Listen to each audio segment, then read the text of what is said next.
이슈 또 이슈 정순영 기자와 함께합니다.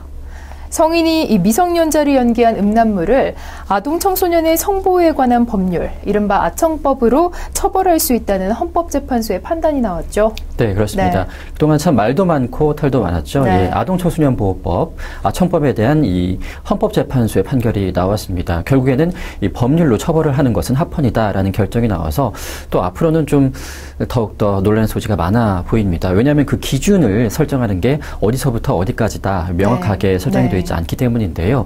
일단 헌법재판소에서는 오늘 성인 여성이 미성년자의 연기를 한 음란물을 법률로 처벌하는 것은 합헌이다라는 결정을 내렸습니다. 아청법 제2조 5호와 제8조 2항에 따라서 위헌 법률 심판 사건이 오늘 열렸는데요. 오늘 재판에서 재판관 5명은 합헌 결정을 내렸고 또 4명은 위헌 결정을 내렸습니다. 따라서 법률로 처벌이 가능하다라는 합헌 결정이 내려지게 됐는데요. 하지만 그 기준이 참 애매모호합니다. 네. 역시 그 재판관들 역시 5대4로 거의 뭐 숫자가 비등비등 할 정도로 그 논란의 소지가 다분하다라는 것은 모든 국민들이나 시청자 여러분들도 좀 다들 공감하시지 않을까 그런 생각이 드네요. 네, 이 헌재가 합헌으로 결정을 했는데 앞서 지금까지 시행된 아청법은 실제 아동 청소년뿐 아니라 아동 청소년으로 인식될 수 있는 사람과 또 표현물이 등장하는 것까지 처벌 대상으로 삼아왔는데요. 그렇기 때문에 더욱더 논란이 된 바가 있었죠. 네, 맞습니다. 사실 성인 여성 배우나 뭐 남성 배우도 마찬가지겠지만은 성인 배우가 이 아동 청소년의 역할을 연기할 경우에는 법으로 처벌할 수 있다.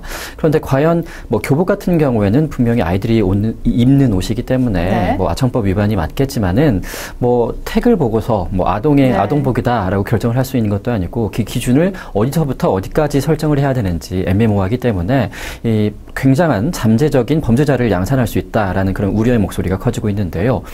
특히 이 예술계 같은 경우는 창작 그 고유의 권한을 침해할 소지가 다분하다라는 겁니다.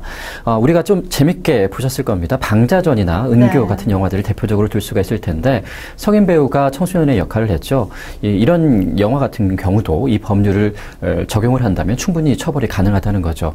제작자나 감독, 극장주나 성인인 배우까지도 모두 처벌이 가능한 데다가 뭐 그 주혜 씨나 저 네. 같은 경우에도 이 영화를 보거나 아니면 뭐 배포했을 경우에 충분히 처벌이 가능하다라고 볼 수가 있겠죠. 네, 이 창작의 자유에 대한 이 제한이 있을 것으로 우려가 되긴 합니다.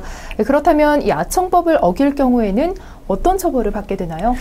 이 아동 청소년 보호법은 굉장히 그 처벌 수위도 굉장히 세기 때문에 더욱더 그 기준을 명확히 해야 된다라는 목소리가 큽니다.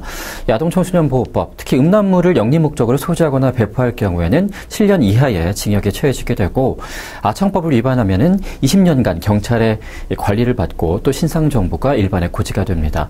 뭐 미성년자를 넓게 보호하자는 취지의 아청법 그 취지는 누구나 공감을 하겠지만은 그 처벌 수위나 아니면 그 처벌 대상에 대한 굉장히 애매모호한 기준들이 국민 모두를 일반적인 국민들까지도 잠재적인 범법자로 만들 수 있다라는 점에서 굉장히 우려스러운데요. 일단은 굉장히 민감한 문제이기 때문에 이 아동 청소년 보호법에 대해서 어느 정도 개선의 소지는 있지 않나 이런 생각이 드네요. 네, 특히 아청법은 표현의 자유에 대한 과도한 제한이라는 지적을 받아왔는데요. 이에 대해 재판부는 이 표현의 자유를 과도하게 제한하지 아니하므로 헌법에 위반되지 않는다고 결정했다고 밝혔습니다. 이번 헌재의 합헌 결정에 따라서 이 아청법 적용 범위 및 논란이 가시지 않을 것으로 보입니다.